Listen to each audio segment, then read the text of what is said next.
Donna Brazile, a CNN contributor and a Democratic strategist, is vice chairwoman for voter registration and participation at the Democratic National Committee. A nationally syndicated columnist, she is an adjunct professor at Georgetown University and author of Cooking with Grease, Stirring the Pots in America.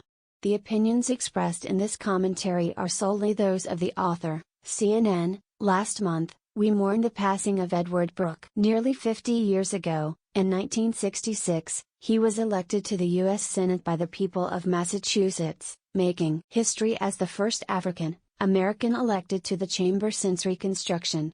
He was a Republican, which seems unusual now, but in light of the emancipation and Reconstruction of a century ago it reflects the complexities of Black history in America. Brooke dedicated his life to serving his country. After graduating from Dunbar High School and Howard University in his native Washington, D.C., he shipped off to Italy, where he earned a Bronze Star for his service with the segregated 366th Infantry Regiment in World War II. Before he passed away, Brooke said he was thankful to God he lived to see the election of our nation's first Black president. In 2009, when Brooke was presented with the Congressional Gold Medal, President Obama honored the contributions of Brooke as a man who spent his life breaking barriers and bridging divides across this country.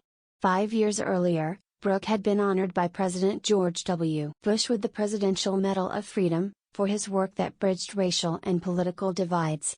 It's poignant that Americans were introduced to Barack Obama during his campaign for the Senate, following the footsteps that Edward Brooke had walked decades earlier. In fact, Barack Obama in 2004 was only the second African-American elected to the Senate after Brooke's historic 1966 victory. The first after Brooke was Carol Moseley Braun, also of Illinois, in 1992, addressing the 2004 Democratic Convention in Boston, Massachusetts, the state which Brooke had once represented as a Republican. Candidate Obama sought to break barriers and bridge divides. Obama reminded us, "There's not a liberal America and a conservative America. There's the United States of America. There's not a Black America and white America and Latino America and Asian America. There's the United States of America."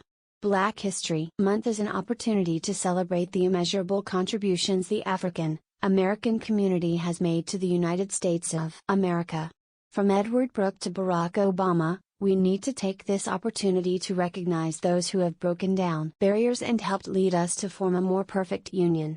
Later this month, the film Selma will be among those recognized at the Academy Awards for depicting the struggle and sacrifices made to secure the Voting Rights Act of 1965.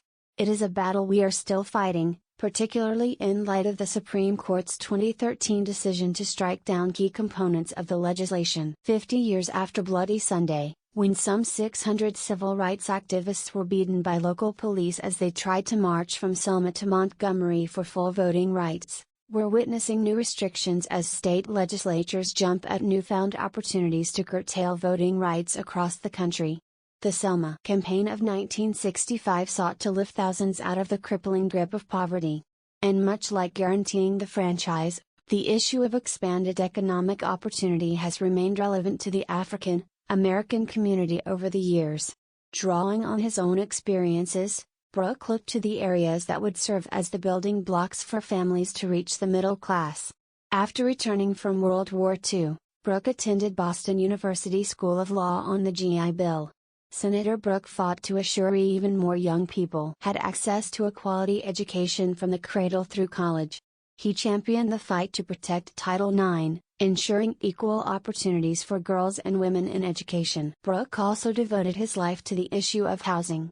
His amendment to the Federal Housing Act made public housing more affordable for low-income families and helped bring the American dream within reach for more families. Today, President Obama would call those efforts middle-class economics, helping families afford the cornerstones of economic security.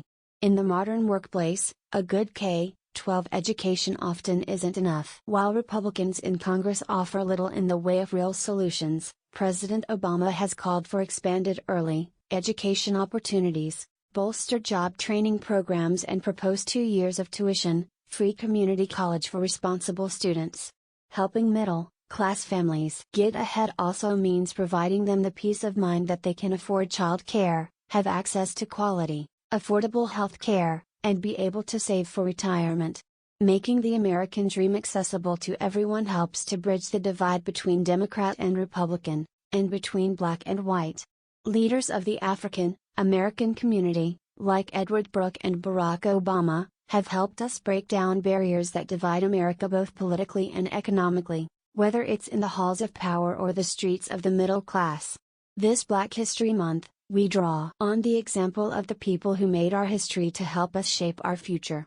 Read Knopinion's new Flipboard magazine. Follow us on Twitter @Knopinion.